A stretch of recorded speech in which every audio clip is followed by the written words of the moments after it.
No exponiendo la plataforma. Hemos revisado la parte de bibliografía y herramientas.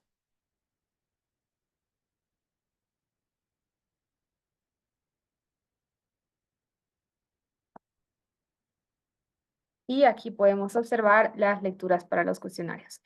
Entonces, adicionalmente a los links externos con los que contamos aquí, vamos a contar con el material de curso que les comentaba, ¿no? Donde, por ejemplo, en el día miércoles ya contamos con un documento de clase que vamos a observarlo brevemente. Tiene este aspecto. ¿Sí? Entonces, este material ha sido diseñado para ustedes, que va a reducir lo que vayamos a ver en clase. Bien, ¿cómo lucen los cuestionarios? Los cuestionarios también se encuentran en cada sesión y este avance es completamente self-paced o bien de avance propio a su propio ritmo, ¿sí? Entonces, por ejemplo, para el día de mañana ya está habilitado el cuestionario Fundamentos del Big Data, que está en base a la lectura recomendada que les había mostrado en bibliografía y herramientas. Entonces, ¿cómo lucen estos cuestionarios? Tienen este aspecto donde llenamos los apellidos, los nombres y procedemos a responder las preguntas. Una vez que hayamos concluido las preguntas, se va a enviar automáticamente las respuestas correctas. ¿Sí? Entonces el feedback que van a tener es inmediato y la calificación transparente. De antemano, una pequeña observación. Existe un pequeño defecto con Google Forms y es que no te permite no asignar una calificación a lo que son los nombres y los apellidos. Entonces, van a observar que su nota probablemente retorne 0/5 puntos o 0/0. ¿Sí? En esos casos no se preocupen, eso no afecta en absoluto su evaluación de los cuestionarios.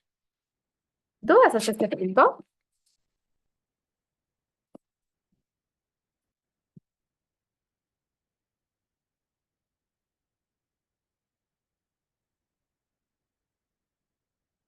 Bien, las lecturas, sin embargo, vale la pena mencionarlo, son cortas, entonces no vayan a estresarse mucho por el factor tiempo en ese sentido.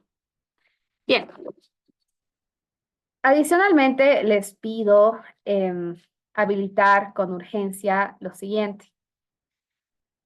Tenemos en bibliografía y herramientas lo que es descarga el software necesario. ¿Sí? Este documento.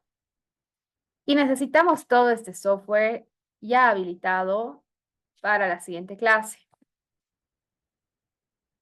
¿Por qué? Vamos a trabajar con bases de datos relacionales y de tipo no relacional. Y la idea es que no nos atrasemos en el avance. Entonces, idealmente vamos a concluir de instalar estas herramientas para el día jueves.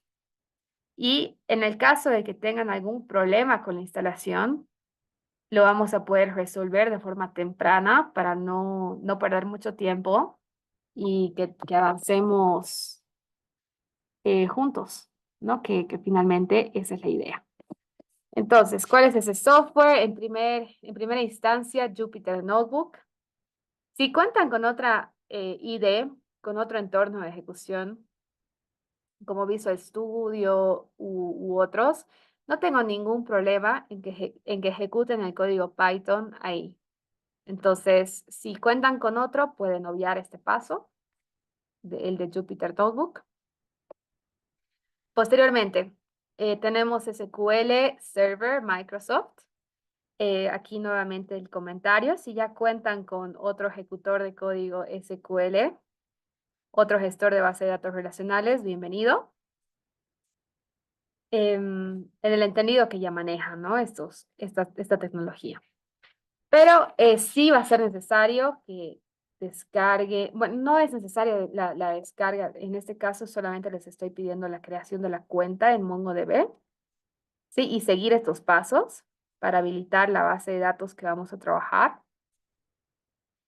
Y finalmente, la instalación de Neo4j.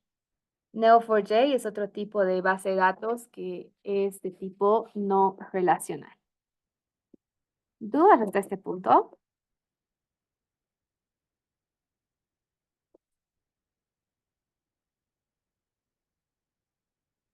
Ok, acá los leo. El SQL Server solo funciona en Windows. Bien, en ese caso, puedes buscar otro gestor de base de datos de SQL que sea compatible a Mac, ¿no? Sí, sí, sí, completamente. Si es otro gestor, no hay ningún problema. No hay de qué. ¿Alguna otra consulta adicional?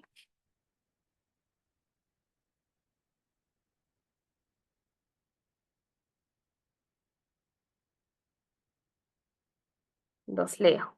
Podría ser Postgres, sí, completamente permisible. Ojo, si es una tecnología que ya la manejan, no hay ningún problema. Eh, pero si van a iniciar desde cero, tengan en cuenta que existen hasta dialectos, ¿no? De lo que es SQL. Entonces, si están intentando con otra alternativa desde cero, probablemente tengamos variantes en clase que en vivo, por lo menos, no vamos a llegar a resolver. ¿Sí? Entonces, si ya manejan estas bases de datos, ningún problema. Bien. Otro comentario sobre el cómo nos vamos a manejar. Los videos que tenemos para la clase, lo que estoy grabando ahora, por ejemplo, va a estar disponible en la plataforma hasta las 11 de la noche, en el mejor de los casos, y hasta las 11 de la mañana, en el peor de los casos, del día siguiente, ¿sí? Entonces, no es necesario que escriban por el grupo. Deberían estar aquí en, bien, voy a abrir general. Tenemos grabación de videoconferencias, link de las sesiones grabadas. Y este es un documento que si lo revisan, está en blanco en este momento, pero vamos a ir cargando día tras día lo que se vaya observando en clases. ¿Otras adicionales?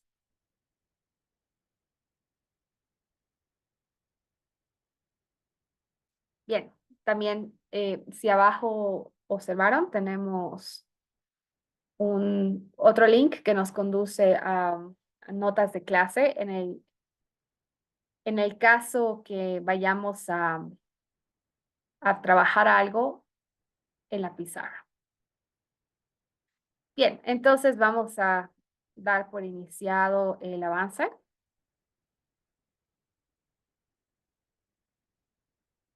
¿Me confirman si ven mi pantalla, por favor?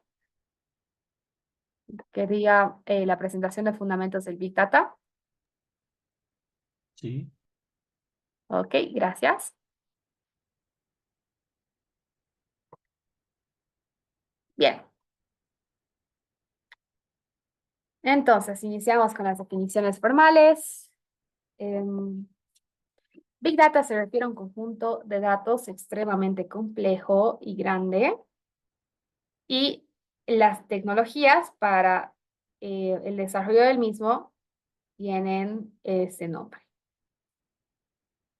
Em, pero no todo es Big Data. Tenemos que describir qué es parte del Big Data, qué características tienen esos datos a los que llamamos Big Data. Entonces, para eso hacemos uso de las 5 Bs que describen muy bien este tipo de datos.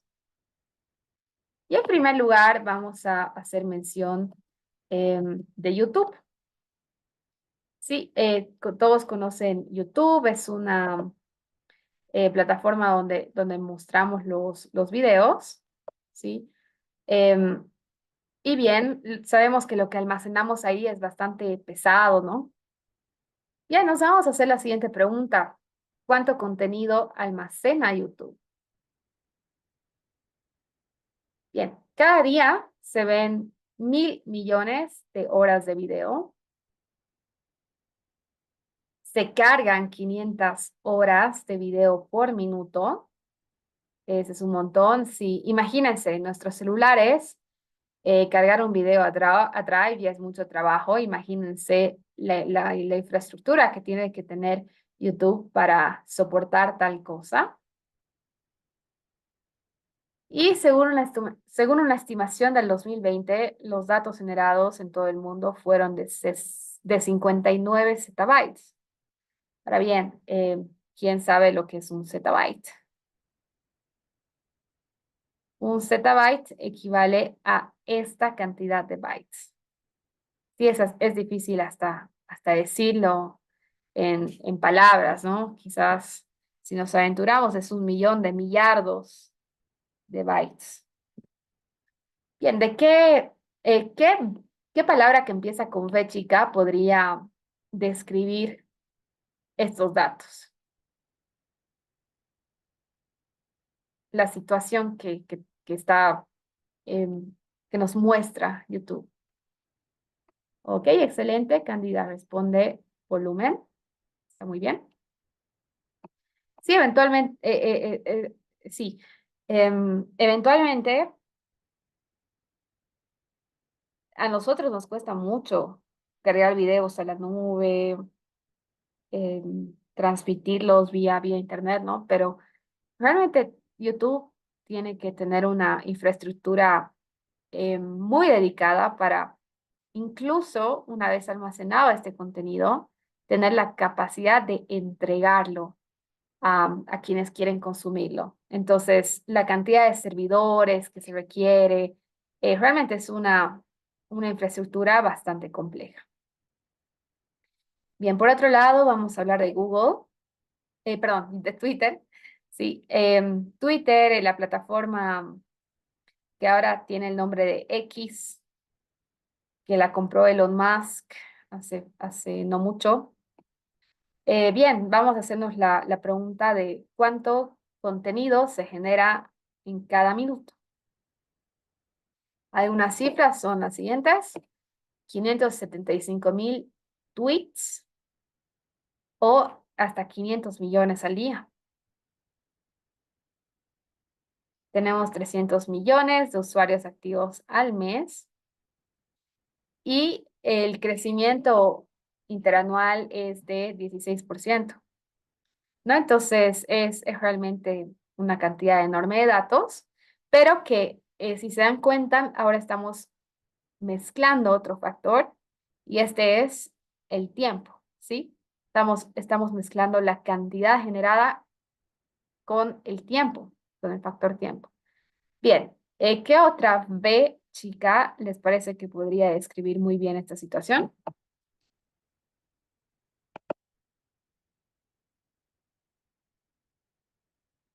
Velocidad. Perfecto. Em, res- ¿quién lo dijo, perdón? Luis. Luis. Sí, muy bien. Estamos hablando de generación de datos con respecto al tiempo y la B que describe esto es velocidad. Perfecto. Sí, em, una empresa de tal talla debe estar preparada para recibir una creación de contenido bastante frecuente, ¿sí? Em, y con un crecimiento bastante alto. Bien, esa es solo una cifra. El récord de tweets generados es de 143.000 por segundo. Este ha sido el mayor récord que, bueno, ese ha sido el récord de generación de tweets que ha tenido esta plataforma. Bien, adicionalmente, si vemos esta imagen, pensamos en muchas cosas. No podemos observar, por un lado, el Internet, ¿no? Y cómo, este está conectando puntos.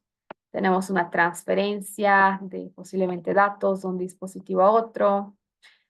Tenemos búsquedas, tenemos clics, tenemos tarjetas de contacto o posiblemente de clientes, ¿no? Tenemos un sonido y bien, datos en forma de plana, ¿sí?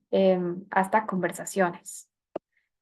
Entonces, vemos en una sola imagen que una empresa, el, el día de hoy, es susceptible a diversas fuentes de información que provienen de muchos lugares, ¿sí?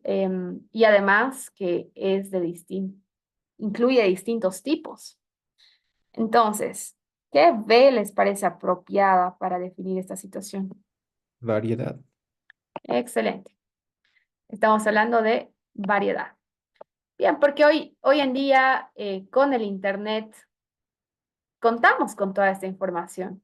Si nuestros usuarios tienen redes sociales y acceden a nuestra página web, pueden observar nuestras campañas, nosotros podemos observar a la vez la reacción de ellos a nuestras campañas. Si nosotros contamos con una página web, podemos, mediante un registro, conocer dónde han hecho clic y dónde hicieron clic después.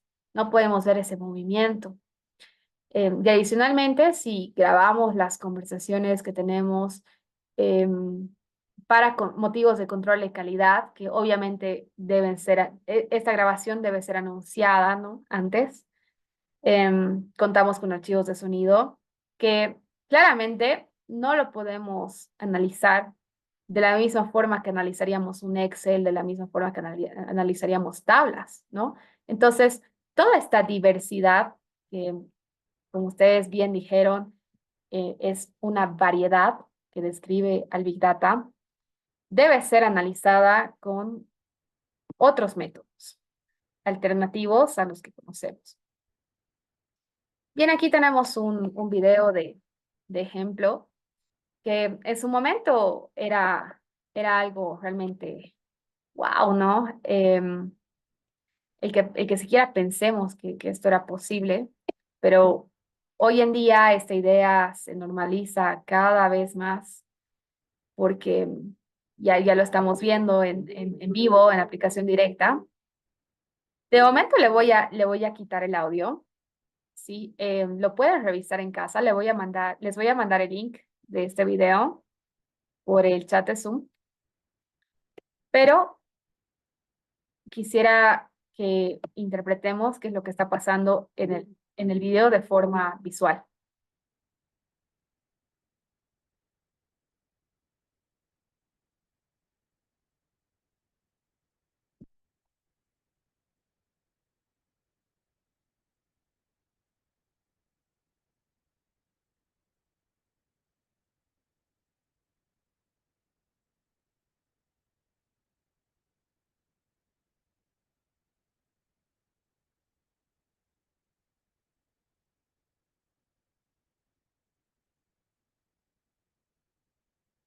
Si alguien me puede describir la situación de lo que vemos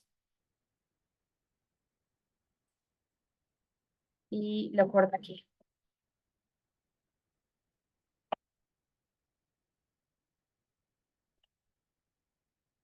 Se entiende que se está transmitiendo en las pantallas y cómo.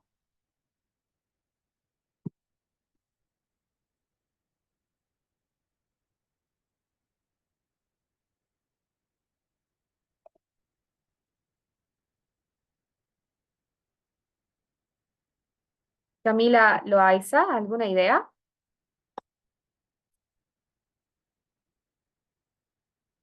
La verdad es que lo vi bastante cortado, bastante entrecortado.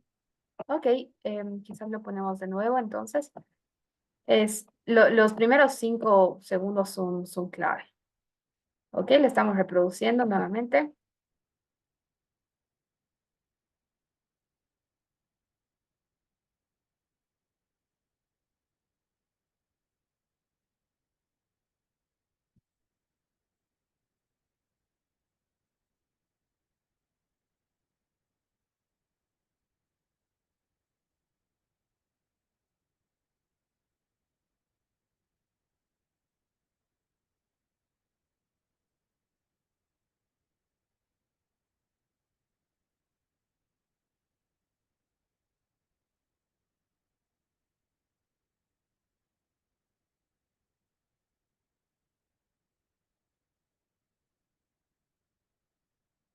Ahora sí lo entendemos.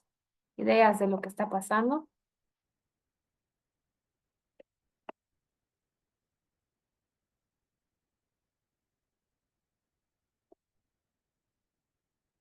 Adaney, Caro.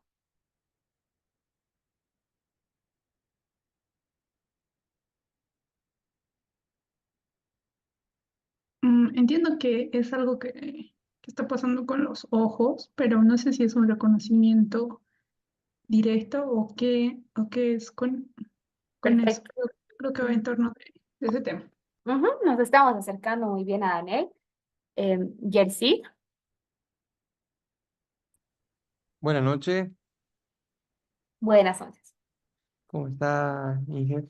Lo que puedo interpretar tal vez es de que, bueno, con el pasar del tiempo, la tecnología abarca de manera global toda la información digital, inclusive personal, registrando datos, en este caso oculares, de todas las personas para, de acuerdo a eso, interactuar con la misma tecnología, ¿no?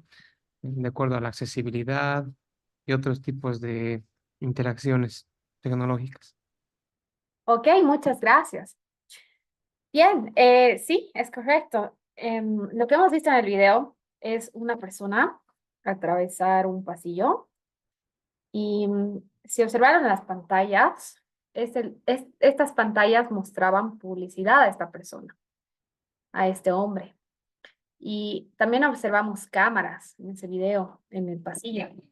Entonces, esas cámaras lo que estaban haciendo era tomar fotos, ¿sí? De las personas, o bien en video, directamente realizar una detección de qué tipo de personas están atravesando ese pasillo en ese momento. ¿Para qué? Para mostrar una publicidad personalizada a tiempo real. Algo perfectamente posible hoy en día, sí. Algo al alcance de lo que podrían hacer nuestras empresas en Bolivia hoy en día, también, ¿sí? También es cierto. Em, claro, ¿no? A tiempo real. Qué útil que, por ejemplo, en un banco, en una sala de espera, tengamos uno de estos dispositivos y que reconozca que en la primera fila sí existe una familia. Entonces, ¿qué es lo que deberíamos priorizar en esa pantalla de anuncios? Quizás créditos hipotecarios, ¿no? O existe quizás solamente gente joven, ¿no? No sé, en edad de 18 a, no sé, no quiero ofender a nadie, edad joven, sí, pongamos una publicidad de viajes, sí, y promocionemos créditos de consumo. O alguien entre la edad de 18 y, no sé, 30 créditos estudiantiles, ¿no? Entonces, genial que nosotros a tiempo real podamos emitir con un motor de recomendaciones publicidad personalizada y de interés de esas personas.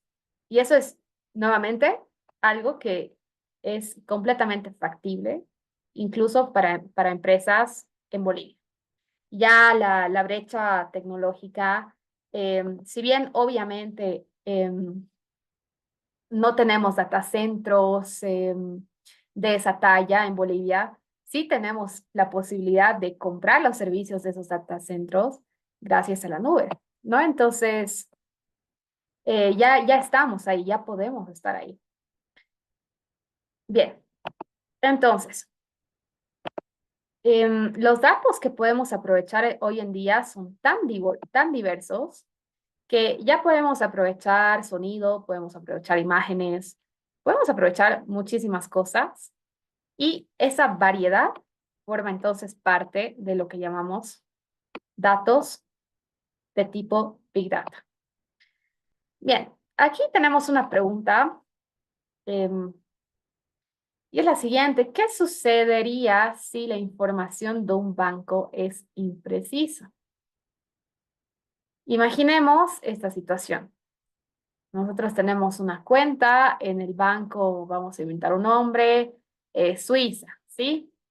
Banco Suiza, que es en realidad boliviano, y estamos verificando nuestra aplicación móvil y de repente observamos que nuestro saldo es 400 bolivianos, siendo que la última vez que lo hemos verificado era de 50.000.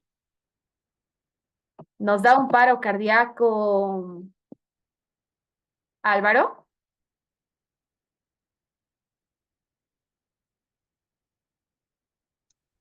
Inge, buenas noches. Bueno, Eh, Inicialmente yo creo que sería alarmante ver que tu saldo no sea el real, ¿no?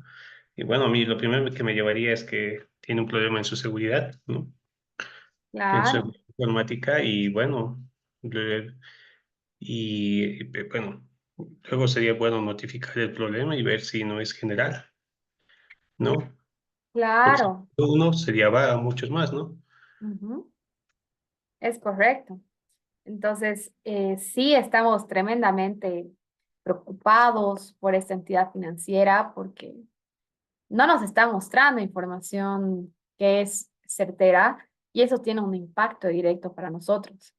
Así como eh, este susto aplica para personas que tienen su dinero en un banco, este susto podría ser el mismo para usuarios de otro tipo de datos, ¿no? Por ejemplo, en bolsa, qué importante es, em, algunos me comentaron, ¿no? Que estar en el área de finanzas, qué importante es que veamos que nuestro broker, ¿sí? La empresa con la que compramos acciones, nos muestra información verídica. Si nos muestra que el precio de algo está en 80 y en realidad es 40, podemos tomar malas decisiones, ¿no? Entonces, la calidad de los datos es fundamental para las empresas. Y por ende, lo que nosotros vayamos a tratar con el Big Data, las soluciones que vayamos a manejar, las respuestas que vayamos a dar, deben ser precisas, ¿sí? Deben ser muy exactas. Si no, no merece llamarse Big Data. ¿Sí? Si no somos capaces de brindar una información, unos datos, un procesamiento certero, entonces estamos generando basura. ¿Sí? Bien. Em, ¿Cuál es esta B? ¿Qué B les parece que define o bien que es compatible con la palabra preciso?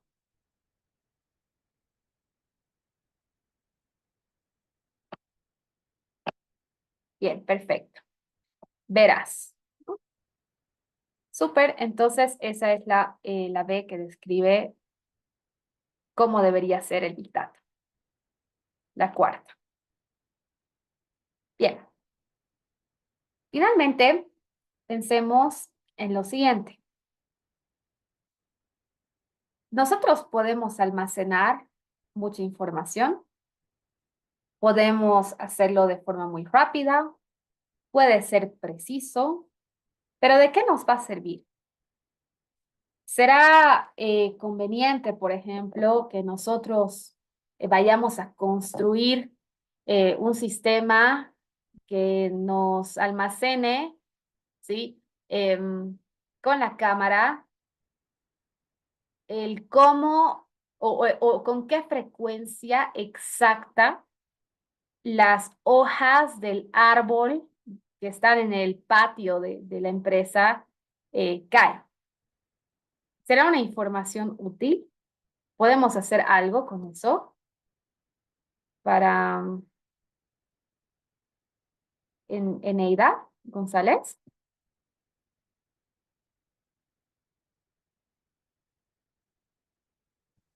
Buenas noches. Buenas noches. Yo creo que todo tipo de información serviría, ¿no? Pues si queremos averiguar o investigar algo. Ya, pero específicamente este ejemplo.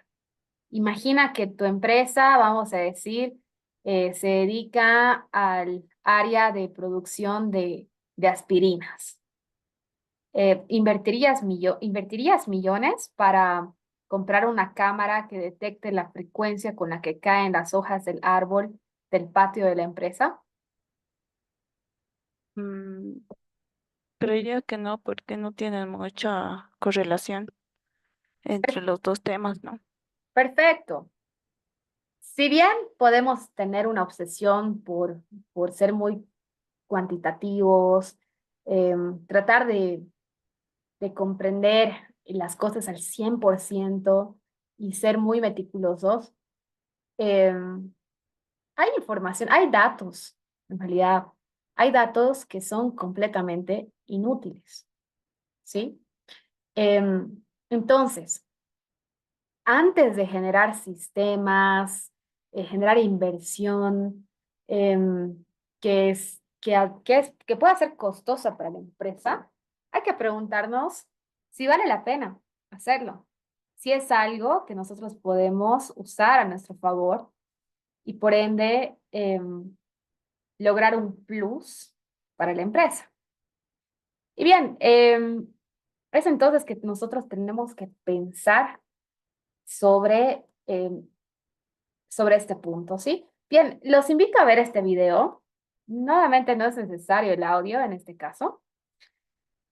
Y el ejercicio que vamos a hacer, porque no siempre es evidente, el ejercicio que vamos a hacer es preguntarnos por qué el dispositivo IoT, un dispositivo IoT em, es es un aparato que registra algo. Y ese registro lo carga la nube para ser utilizado después, ¿sí? Como por ejemplo, un dispositivo IoT puede medir la temperatura dentro de un container. ¿Y por qué sería útil esto? Porque podría emitir alertas cuando este barco está en el océano sobre la temperatura en el interior. ¿Para qué nos sirve? Si estamos transportando chocolates, es claramente útil, ¿no? Entonces, la tarea que vamos a hacer en clase en este momento es pensar en por qué se está registrando lo que se está registrando. ¿Para quién es útil? ¿Cómo estamos mejorando la vida de esta familia al registrar ese algo? Sí, esa es la tarea que tenemos ahora. Vamos a comentar. Em, es solo un ejemplo el que deben buscar. Van a ver varios, sin embargo. ¿Cuál es el dispositivo IoT? ¿Qué dato está registrando? Y tercero, lo más importante de todo, ¿cómo mejora la vida de esta familia? ¿Sí? Entonces vamos a comenzar.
Bien, me parece que ya tenemos suficiente como para comentar. Adelante, por favor.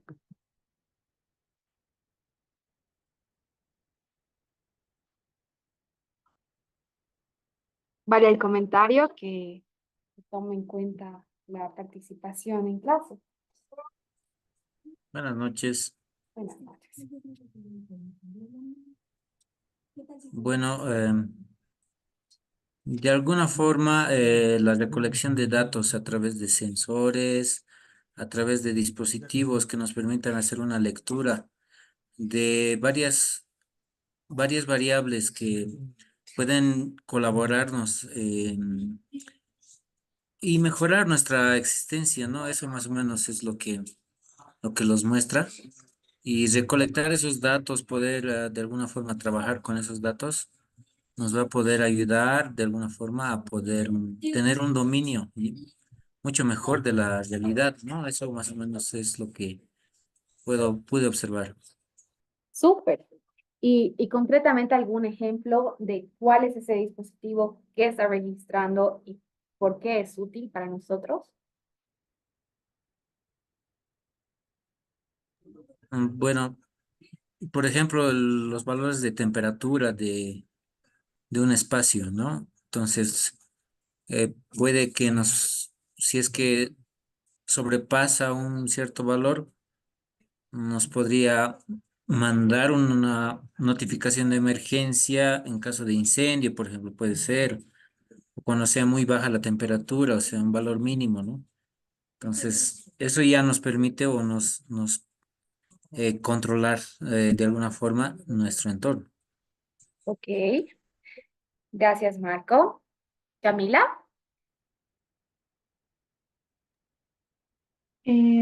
Otros ejemplos también que noté en el video es que las luces reciben información, seguramente por un sensor, de si una persona está dentro para prenderse o apagarse. El refrigerador puede avisar qué cosas tiene para ver si hay algo que falta o algo que se necesita. Igual el auto notifica si le falta gasolina. Entonces, todas esas cosas sirven para facilitarle el día a día a la familia porque, bueno, ya no te preocupas por si dejas las luces encendidas, por si el horno está prendido y saliste de tu casa. Entonces, eso les facilita un montón. Súper. Quizás cerrando el ejemplo de las luces, mencionaste que nos ayuda a que se prendan y apaguen solas. ¿Cómo estamos mejorando la vida de esta familia al permitir esta funcionalidad? Yo creo que eso les permite ahorrar bastante en la luz, ¿no? No dejar, eh, Excelente. Y sí, no dejar- me quedo con eso, Camila. Está muy bien. Ahora sí hemos cerrado el ciclo de algo en muy concreto, que está genial. Luces, dispositivo luces. ¿Qué hacen con su sensor? Detectar si alguien está en el cuarto o no. Y el para qué, el cómo le es útil a esta familia es para ahorrar recursos. Excelente. Alguien, Paola, Paulo Ticona. Buenas noches. Buenas noches. Mm, Lo que recolecta también informaciones en tiempo real. Esto permite viabilizar el tema de de la información que se necesita para cada individuo, ¿no? La familia. Como un compañero indicaba ahí también, en la casa está presente el tema de la domótica. Ya, pero concretamente un dispositivo, una función y un registro. Mm, Podría ser el tema de la iluminación, que maneja a través de sensores el movimiento de personas y en cuanto se fueron todos, incluso ya comenzó a hacer un ahorro de energía, ¿no? lo hemos mencionado o tienes otro ejemplo? Mm, Tal vez algún dispositivo que tengan como un smartwatch, pero no lo vi en realidad en el video. Ok, gracias. Cándida. La parte donde se cierran las puertas automáticamente, eso le ayuda a la familia en la seguridad, tener el control de que las puertas, de que las puertas las tengan cerradas o de que se puedan abrir. Por ejemplo, se abre ahí automáticamente el portón cuando entran y entra la señora y pues con su dispositivo del celular creo que tiene el control de que se cierren las puertas. Y eso O- sería la seguridad de la ok, casa. perfecto, bastante concreto. Está muy bien. Mencionaste el dispositivo, que en este caso es decir, el ascensor de movimiento. Mencionaste qué es lo que identifica, ¿no? Y finalmente, ¿para qué? En este caso es la seguridad. Perfecto. Aquí tenemos otro comentario de Natalia Farel. Menciona el dispositivo. El sistema detecta la actividad de las personas. Bien, todavía no tenemos el dispositivo en este ejemplo. Si podemos trabajarlo un poquito. Silvana. El dispositivo que a mí me llamó la atención es el refrigerador, lo que tenía el reconocimiento de los objetos que habían dentro. La información que almacenaba era el inventario de estos objetos y les ayuda a la familia en que tienen un mayor control de qué alimentos tienen para poder aprovechar o no, qué alimentos les falta. Ok, excelente. También bastante concreto el ejemplo. Sí, hemos mencionado el dispositivo, el que registra y finalmente la función, el objetivo que es el control, como bien mencionaste. Excelente. Hemos podido em, reflexionar con este pequeño trabajo, ¿sí? Con esta pequeña tarea en clase, que no es sencillo el ser muy concretos con el tipo de datos que vamos a emplear y, y el pensar hasta el final, ¿sí? ¿Cuál es el uso que le vamos a dar a algo? Podemos decir, ok, vamos a almacenar entonces la frecuencia de Hertz en nuestro ambiente. Nos preguntan, ¿para qué? Para mejorar la vida de las personas. ¿Mejorarla cómo? ¿No? Entonces, no sé si me dejo entender, no es sencillo trabajar el uso de los datos. Y es lo que tenemos que pensar antes de implementar una solución, antes de quizás darle un upgrade a nuestros sistemas, em, porque el Big Data debe estar orientado a eso.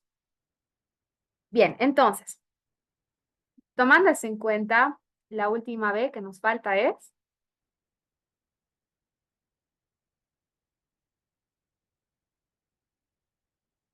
perfecto. Nathan lo respondió. Valor. El Big Data no es si no tenemos propuesto, ¿sí? Un valor para ese alguien, el consumidor final de nuestros datos. Si nuestros datos no proponen valor, son basura, ¿sí? Son datos basura, existen porque sí, y no vamos a hacer nada con eso. Un ejemplo que es bastante, no es muy emocionante, ¿sí? Por así decirlo, pero que ilustra bien el tema del valor, son los archivos log, ¿sí? Los archivos log son registros de actividad. Entonces, antes las computadoras, y esto se han debido dar cuenta, o quizás lo saben, pero no lo han asimilado como algo importante, ¿no? Antes, en los archivos de Word, por ejemplo, se registraba el cuándo este archivo había sido accedido por la última vez. Como almacenar la información del cuándo ha sido accedido por la última vez se ha vuelto algo pesado, considerando que un usuario puede acceder múltiples veces solo para leer los datos. Este archivo log, si este registro, se ha eliminado. Y si se dan cuenta, ahora en computadoras nuevas, solamente tenemos el dato de cuándo ha sido la última vez que este archivo se ha modificado. Entonces, ¿qué estábamos almacenando antes? ¿Qué estaba almacenando Microsoft, ¿no? Estaba almacenando basura, porque el registro de quién había accedido por última vez no es útil para la mayoría de las personas, ¿no? A menos que se trate de un sistema ultra secreto, ¿no? Que lo use la CIA y que realmente para ellos es importante saber quién ha leído qué, porque es información confidencial, se entienda, ¿no? Si estamos almacenando algo y no lo vamos a usar, es basura. Como esas personas que, los acumuladores, ¿no es cierto? Han debido ver esas series en Estados Unidos, hay harto, de gente que reúne y reúne y cada vez tiene más cosas nuevas, usadas en su casa, que llega a acumular tanto que nunca usa nada y por años no ha visto el piso, el color de las alfombras se ha perdido por completo y viven en la miseria, ¿no? Es lo mismo, ¿sí? Si algo almacenamos, si damos relevancia a algo, tiene que tener un propósito. Entonces, espero que esta característica haya quedado clara. Bien, vamos a averiguar si el Big Data es una nueva tendencia. En realidad que vamos a descubrir esto en este momento. Este es la herramienta de Google Trends para saber cuántas personas están investigando sobre Big Data. Entonces vamos a hacer que esta búsqueda sea de todo el mundo y desde el 2004 y vamos a averiguar cuál es la tendencia. Bien, como pueden observar, habrá sido algo quizás oscuro, ¿no? Desconocido por el 2004, 2009, pocas personas dando atención, pero hoy en día tenemos desde el 2012 un crecimiento constante que se ha llegado a estabilizar en el tiempo a partir del 2015, ¿sí? Y donde podemos observar que el interés es global. Sí, aquí lo podemos observar. El interés por el Big Data es global.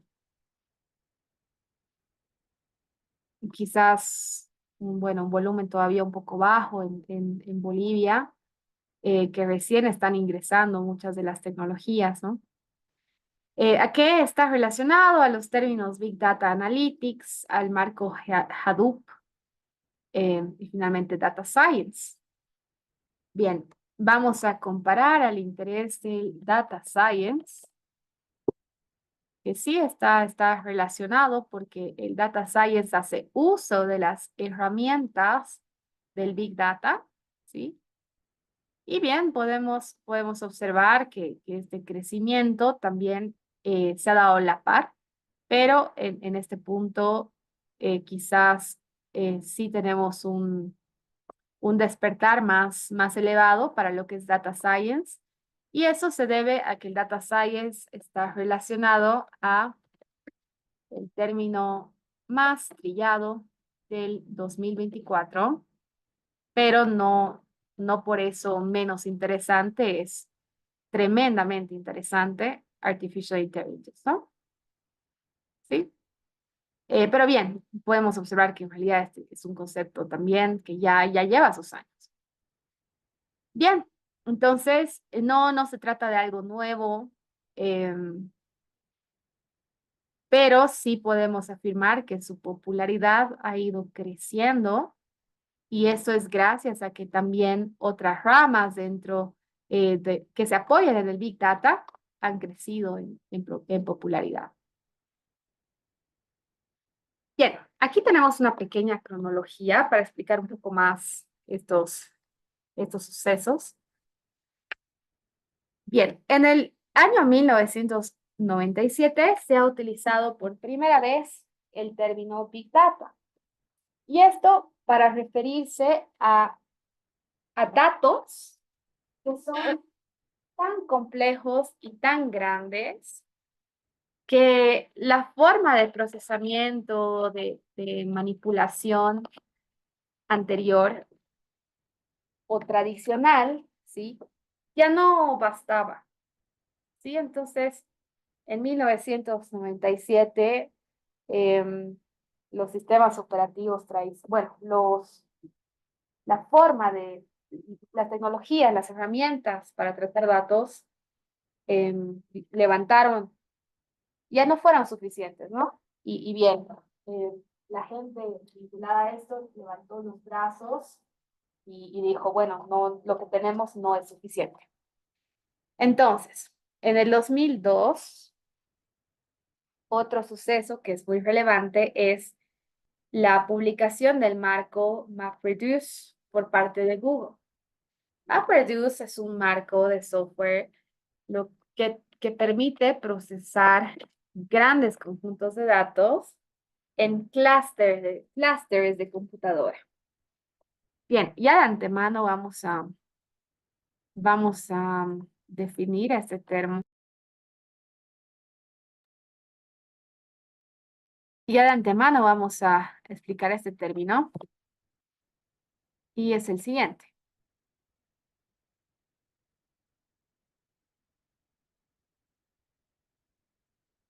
Una unidad de software y hardware tiene el nombre de nodo. Si juntamos varios nodos, vamos a decir aquí 2 y aquí 3, lo que tenemos es un rack. Entonces este es un rack 1 y este es un rack 2.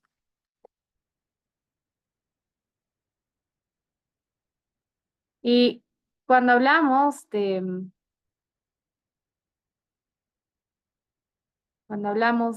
conjunto de racks, ¿sí? Es que acudimos al término de clúster, ¿sí?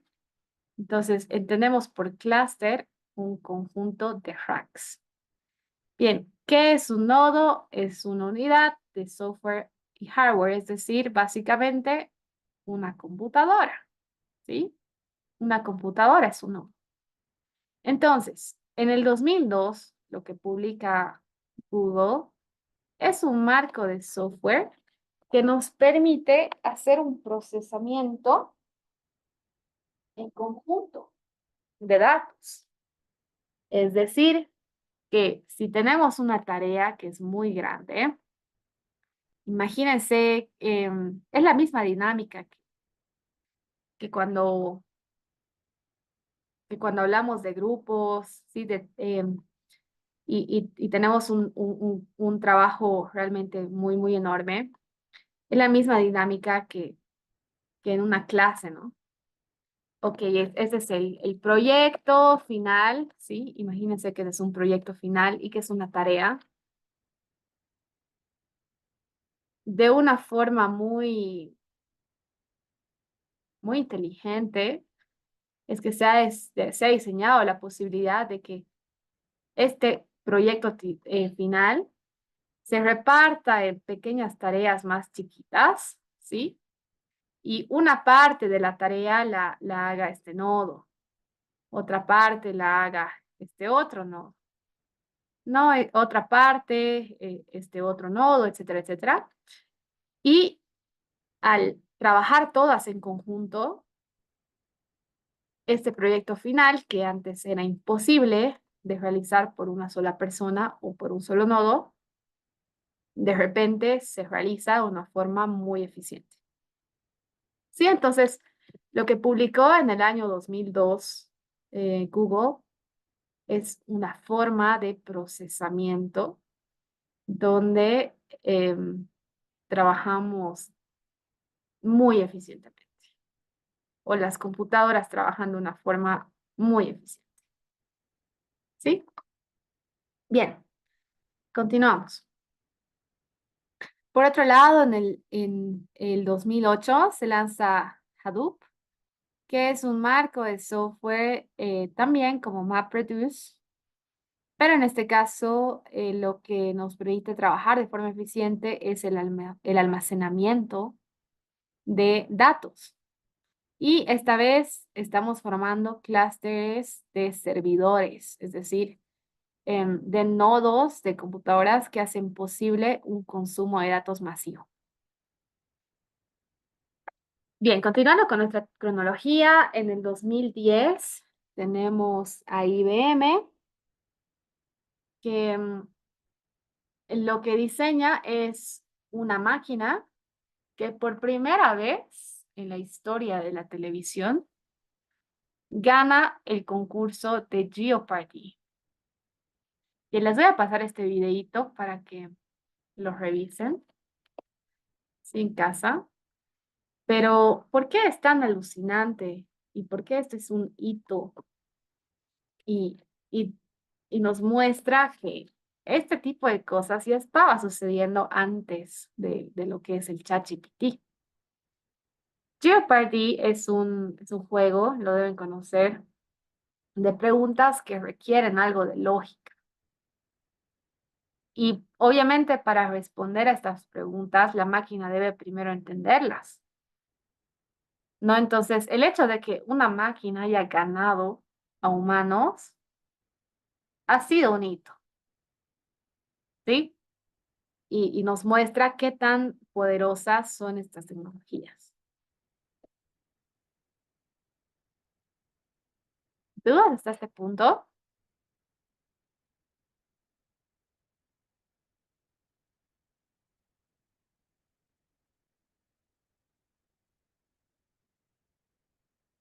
Ok.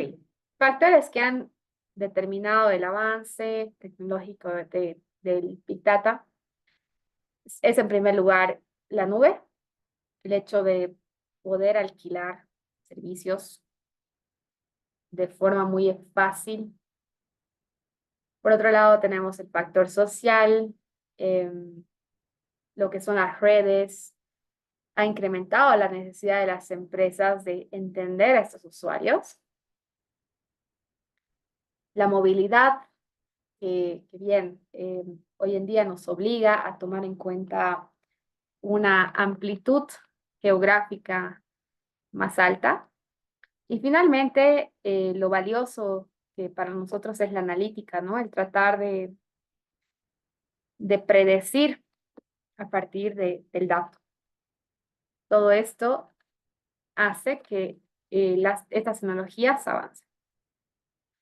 Bien, entonces, formalmente, esta es la definición del Big Data. Un conjunto de estrategias, tecnologías y sistemas, ojo, sistemas, para el almacenamiento, el procesamiento, análisis y visualización de conjuntos de datos que son complejos. Eso es el Big Data.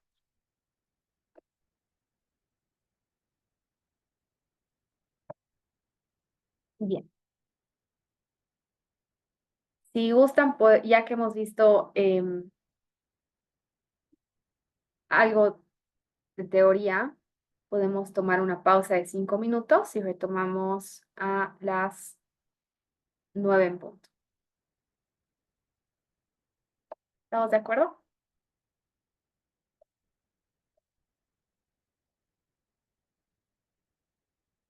¿O gustan seguir?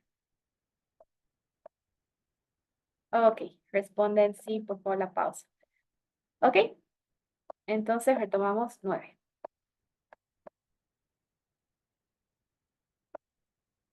Actividades de fuentes de datos que tenemos en las empresas. Bien. Como primera fuente de datos mencionamos los datos internos. ¿A qué nos referimos? Y noten esta terminología que es bastante común, ¿sí? En el mundo del data science y otro, entonces hay que conocer. Que la primera es ERP o Enterprise Resource, Enterprise Resource, sí, está bien, Management, ¿sí? O Planning. Entonces, ¿a qué nos referimos con esta terminología? Planificación de recursos empresariales. ¿Qué tipo de datos entonces se manejan en ERP? Se maneja lo que son ventas, lo que es inventarios, lo que son cobros, toda aquella información que es operativa a la empresa. Y todos esos registros contables, eventualmente registros de producción, todo lo que incumbe al negocio de la empresa. En cambio, tenemos CRM, que es sigla para Customer Relationship Manager. Entonces, aquí hablamos de gestión de los clientes, de la relación que tenemos con los clientes. Entonces, en este tipo de base de datos, lo que almacenaremos, ¿sí? Son bien los contactos de nuestros clientes, la edad, el género, dónde se ubican, en qué plataformas los podemos encontrar, qué tipo de datos almacenamos para las plataformas donde interactuamos con ellos, el número de clics, las interacciones, las respuestas, ¿sí? Todo aquello forma parte del Customer Relationship Management. Entonces, ambas son las grandes fuentes de datos dentro de la empresa. Adicionalmente, podemos mencionar el crowdsourcing, que puede ocurrir como un híbrido de lo que encontramos en las redes y que es abierto. Pero más específicamente se aplica con la fuente de datos externa. Entonces, en este caso hablamos de Open Data, que son los datos que encontramos de forma pública. Entonces, ¿qué es público en nuestro caso? Bueno, podríamos acceder a los datos de clima que se ofertan de forma gratuita. Tenemos los datos geográficos de Google Maps, ¿no es cierto? Y bien, varios que son aprovechables y que podrían eventualmente mejorar la operación de nuestra empresa. No datos de clima, evidentemente, si hablamos de una heladería, por ejemplo, es relevante. Bien, adicionalmente tenemos como fuente de datos externa, las redes sociales. Sí, aquí podemos hablar de una interacción que se da en línea. Y finalmente el crowdsourcing, en este caso, son datos que se trabajan de forma masiva, como por ejemplo, esta aplicación que ven, OpenStreetMap, es como Google Maps, pero lo interesante es que los usuarios pueden ir registrando nuevas vías, nuevos caminos, ¿no? Entonces, en zonas no muy habitadas, por ejemplo, qué interesante tener una solución como esta donde sean los usuarios mismos que vayan añadiendo información. ¿Sí? De esto trata el crowdsourcing. Bien. ¿Qué es lo que encontramos que es relevante para las redes sociales? Bueno, podemos analizar el sentimiento de los datos con un simple analizador. Entonces, bien, eso es lo que les voy a mostrar a continuación.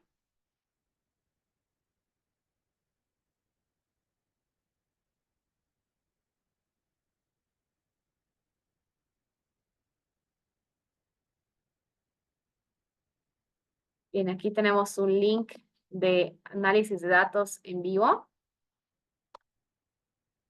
A ver, para usar un ejemplo nuevo, quizás le voy a pedir a Dylan Nina, si nos comentas algún restaurante que te guste en tu ciudad.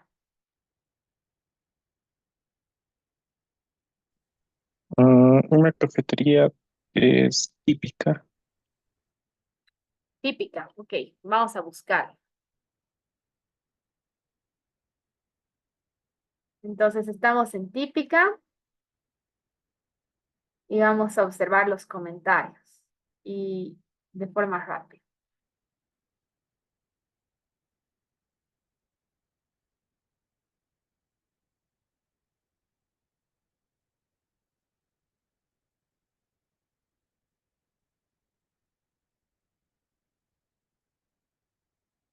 Bien, parece que no está muy activa la página de típica.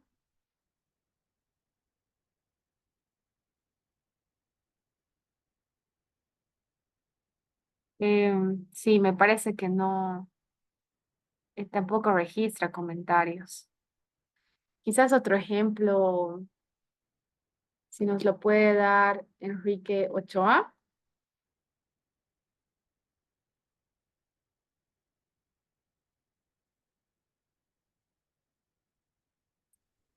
Tal vez Belén Restaurante. ¿Cuál? Brech, Belén Restaurante. Belén Restaurante. Gracias. Ok, Belén Restaurante. Ok, sí, aquí sí tenemos las opciones, las opiniones habilitadas. Ok, entonces vamos a copiar un par de comentarios, sí, sí mirarlos, ¿sí? Y bueno, vamos a ver cómo ocurre este sentimiento, este análisis de sentimiento de texto. Bien, vamos a pedir a la máquina que clasifique. Y en este caso, el comentario tiene una clasificación negativa, con una confianza del 96%. La máquina lo que hace es analizar las palabras clave, ¿sí? Ahora vamos a analizar este y vamos a ver qué es lo que dice la máquina sobre este comentario. Le vamos a pedir que lo clasifique y ahora el sentimiento es distinto, ¿no? Es positivo, con un 98% de confianza. Y bien, tenemos aquí un mal comentario y aquí un excelente comentario, ¿no? Aquí otro excelente comentario. Y como podemos observar, esto, la máquina lo entiende muy, muy rápidamente. Imagínense si nuestra empresa dependiera completamente de este tipo de análisis de sentimiento de texto. El análisis que quisiéramos realizar no tendría que necesitar de una persona que ande copiando y pegando ese texto a este analizador.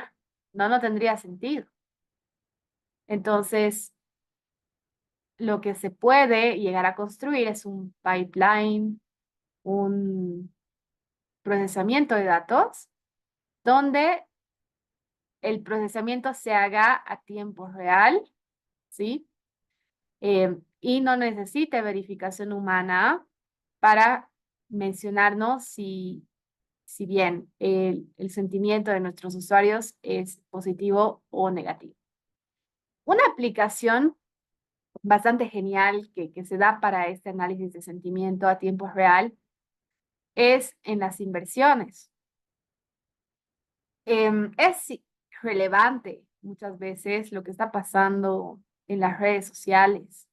Si hay los famosos llamados meme stocks o acciones memes, y les voy a mostrar una historia, la verdad, que es una locura de este caso. Bien, entonces les voy a mostrar lo que ha pasado con esta empresa que se llama GameStop. Y van a observar que realmente las redes pueden generar un impacto económico muy grande. Bueno, aquí tenemos que esta acción antes valía $24, $12, ¿no? Hasta este punto, $9. En este punto del tiempo, voy a hacer un zoom un poco más alto. En este punto del tiempo, esta empresa, ¿sí? Ha llegado a valer $30. Les estoy hablando del día de ayer. Ahora bien, 30 entre 15, que es lo que valía esta opción antes, en este punto, es prácticamente un 100% de rendimiento o un 100% de movimiento alcista. ¿Y cuál ha sido la causa de este gran movimiento alcista? Y se los voy a mostrar. Ha sido la publicación de un usuario de Reddit, lo han debido ver en en las noticias, que ha publicado un meme. Este es el video, ese es el meme que ha publicado este usuario.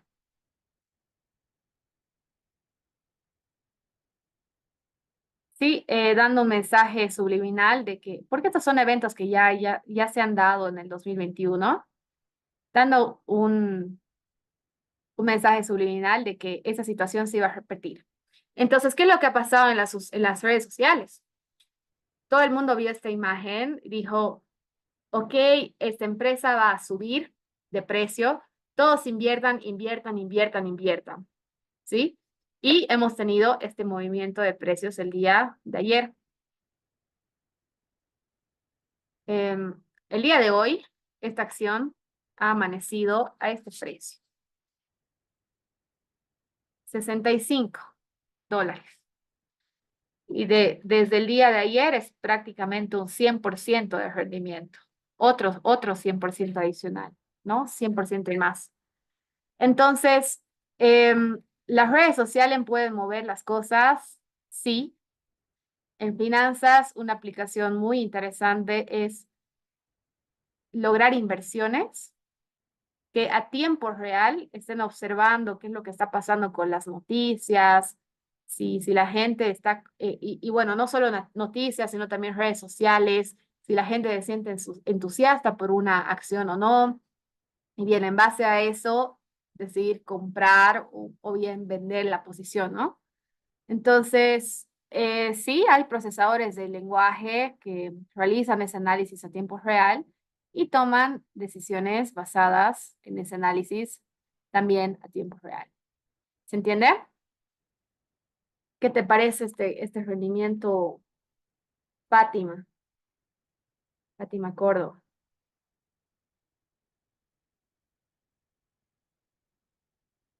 Es una locura, la verdad, mucho de fundamental, de racional no hay, pero por lo menos con esta acción, sí, pero, pero ahí está, ¿sí?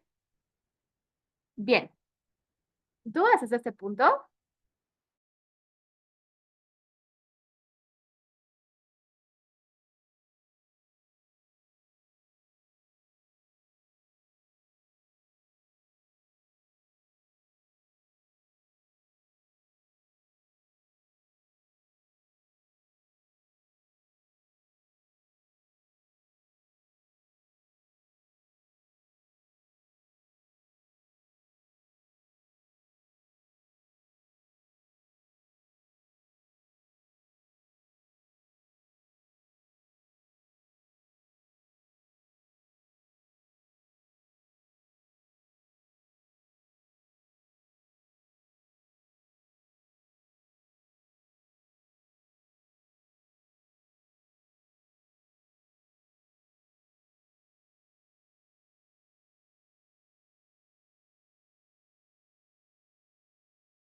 Bien, entonces vamos a mencionar cuándo es necesario el Big Data. El Big Data es necesario cuando necesitamos tomar decisiones en base a algo concreto y que mejor que los datos para definir ese algo concreto. Inteligencia operacional, cuando deseamos darle predictividad a nuestras operaciones o bien automatizar nuestros procesos. Por otro lado, los requerimos para validar hipótesis si tenemos ideas sobre algo y queremos verificarlo. Por otro lado, podemos generar nuevos productos y nuevos servicios netamente basados en los datos. Hay brokers de datos que lo que hacen es recopilar usuarios sobre consumidores. Entonces, esa información es muy valiosa para el CRM, ¿no? El Customer Relationship Management. ¿Alguno tiene alguna empresa en Instagram? ¿Alguno gestiona la cuenta de alguna empresa en Instagram? Quizás un pequeño emprendimiento de repostería o algún pequeño negocio.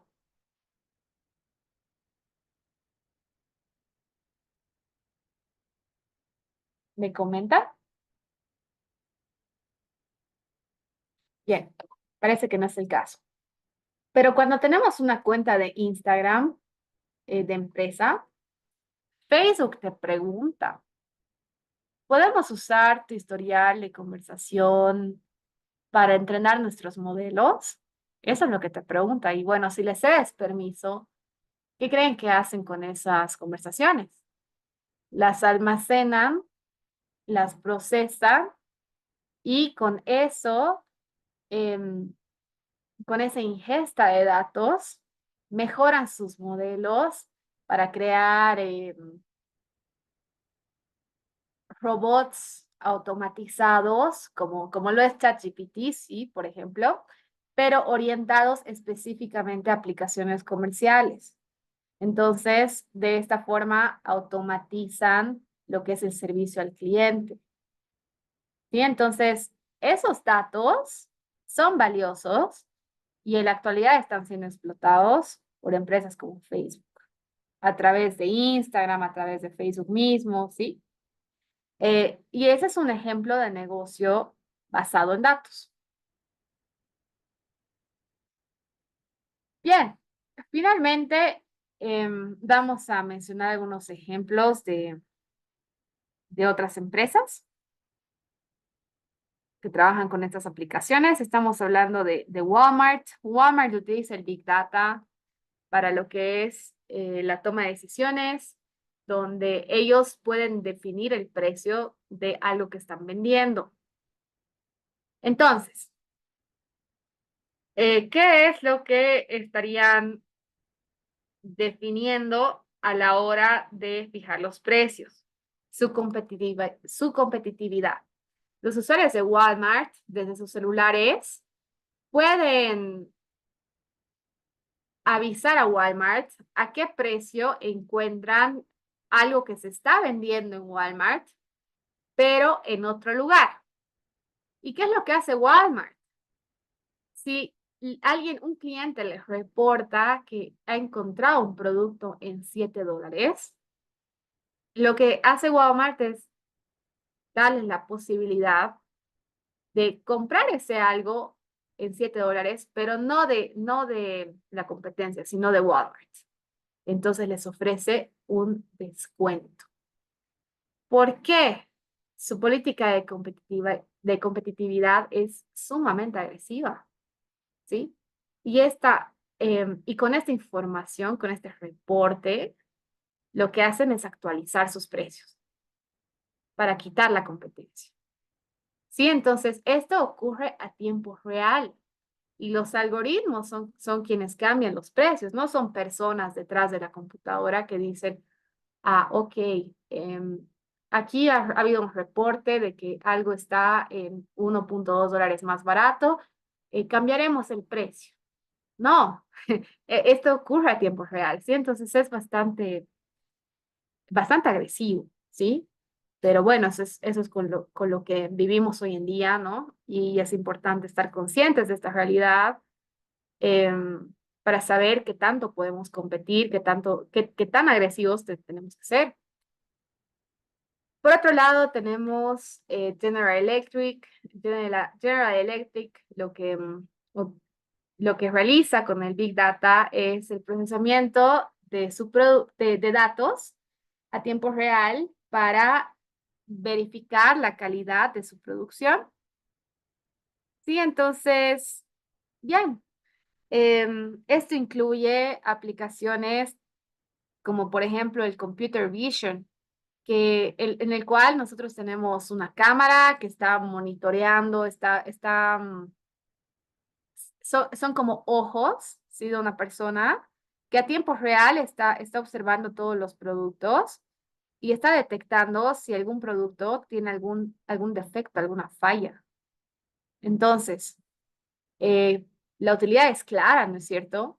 Detección temprana de fallas nos permite ahorrar mucho en control de calidad de procesos y finalmente tener una respuesta temprana.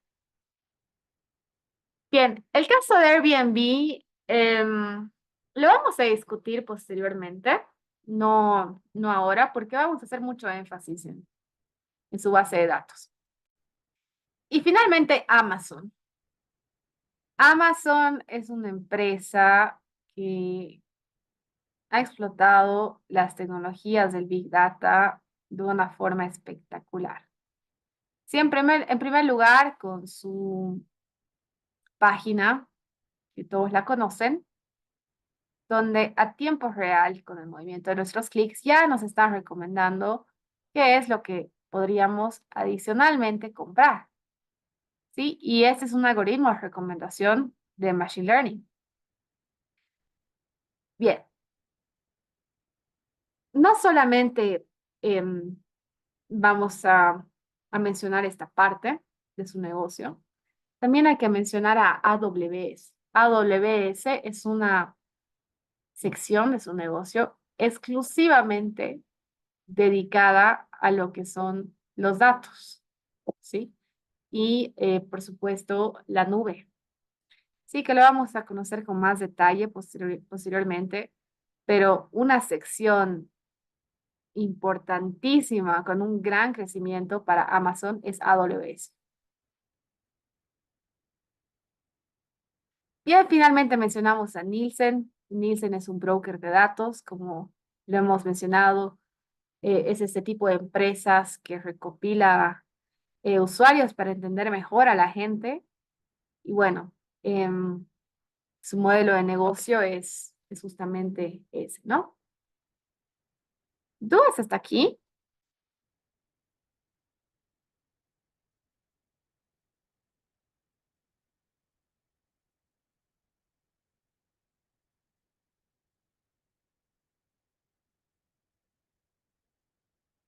Bien, si no es el caso, entonces les voy a mostrar lo que tenemos para la siguiente clase. Y les pido nuevamente venir preparados. Requerimos tener instalados particularmente Jupyter y el gestor de datos SQL. Bien. Adicionalmente les voy a mostrar este pequeño ejercicio por puntos extra que lo pueden realizar. Es completamente opcional. Que se llama Ejercicio Extra API de Spotify. Bien, aquí tienen el notebook en la plataforma. ¿Sí? Hacemos clic derecho sobre él, Open Link, o mejor dicho, Save Link As, y cuando hacemos esto ya se habilita el guardado como notebook de Python. ¿Sí? Una vez que realizamos esto, vamos a cargar este notebook a Jupyter, que nuevamente, como les había comentado, pueden no usar Jupyter y usar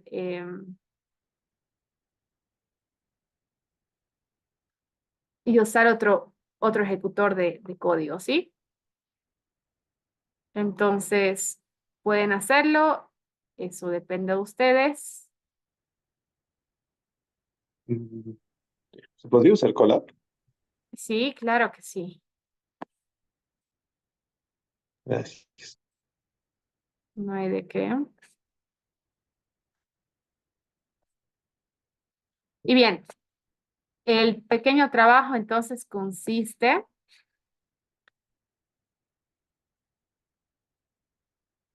en generar un cliente para consumir los datos de Spotify.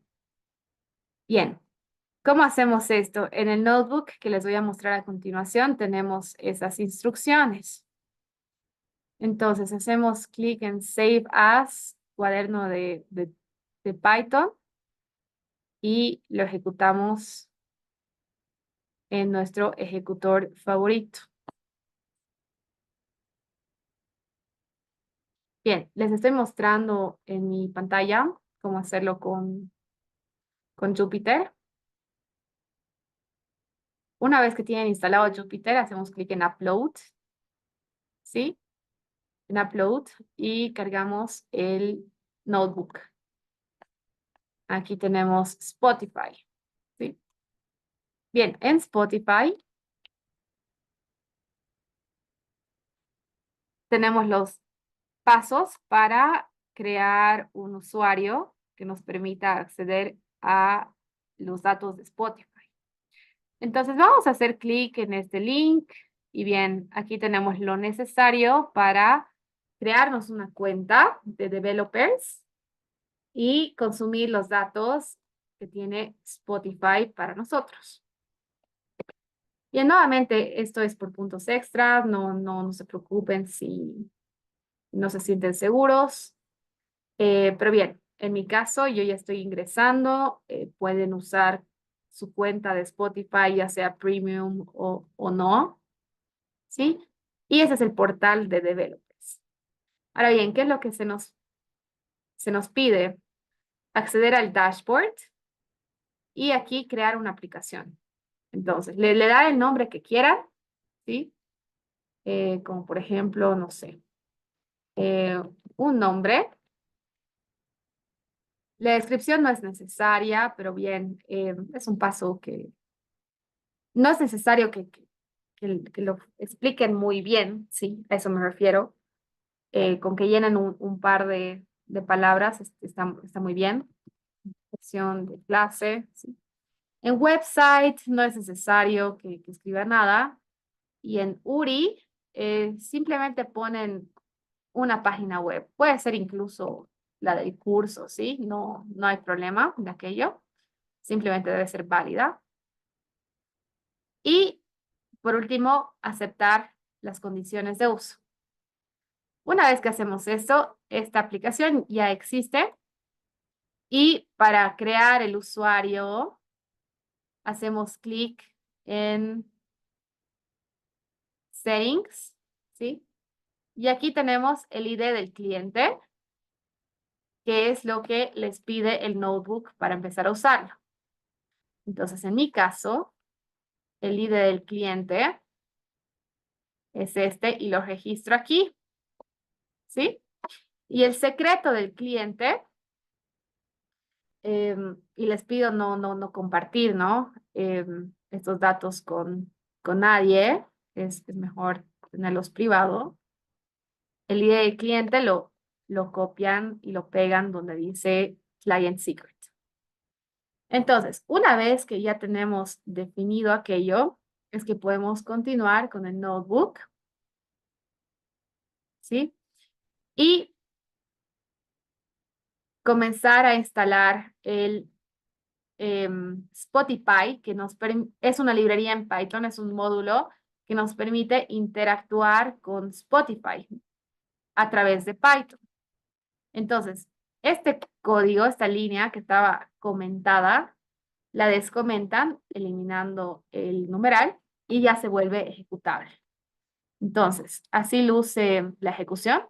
Como pueden observar, está pendiente. Y al final, cuando tienen éxito, tienen este mensaje. Como pueden observar, dice successfully installed. ¿Dudas hasta este punto?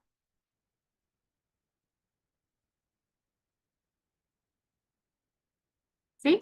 Una vez que descargan lo necesario, vuelven a comentar este código, ¿sí? Porque no lo necesitan más que una vez. Entonces, lo vuelven a comentar y bueno, ya no lo van a usar más. ¿Sí? Y posteriormente continúan con la ejecución de lo que tenemos en el notebook y ya van a poder recopilar datos en Spotify. Bien, lo último que les voy a mostrar, porque ya hemos concluido el tiempo de clase, es qué pasa una vez que se acepta el cliente. Bien, podemos especificar alguna playlist con su identificador, ¿sí? Y conocer las canciones que están dentro de esta playlist. Podemos encontrar nuevas playlists, como por ejemplo el Top 50 Bolivia, a partir de los títulos, ¿sí? Y este es el resultado, donde tenemos varias playlists que van a coincidir con ese título. Bien. Nuevamente, este es un ejercicio por puntos extra. Y vamos a revisar con más calma si no logran hacerlo posteriormente en la siguiente clase. Bien, ¿dudas hasta este punto? ¿Dónde lo subimos? La entrega está habilitada para el día de hoy. En realidad es entregable para mañana, ¿sí? Me parece que está en la sesión del día martes o miércoles. Está junto al Júpiter. ¿Preguntas adicionales? Una consulta. No sé si llamó lista. Al principio no pude estar activo en la sesión. Ok. No llamé lista el día de hoy. Gracias. Ujú. Bien. Les pido para la siguiente clase contar con todo lo necesario. Que tengan buenas noches y nos vemos el jueves. Hasta luego. Eh, Una, una Sí. consulta, ¿el material también va a estar hasta el día de hoy nomás en la plataforma? ¿Qué material, perdón? El material de la clase, he visto que habían varios archivos. No, todo se queda en la plataforma. No se va a eliminar nada. Los videos nos comentaba que va a quedarse hasta Sí, mañana la se cosa. cargan a una hoja Drive a la cual ustedes tienen acceso en la plataforma en cualquier momento. Vaya, gracias. Ujú. Listo. ¿No hay de qué? Bien, nos vemos el jueves. Hasta luego. Buenas noches.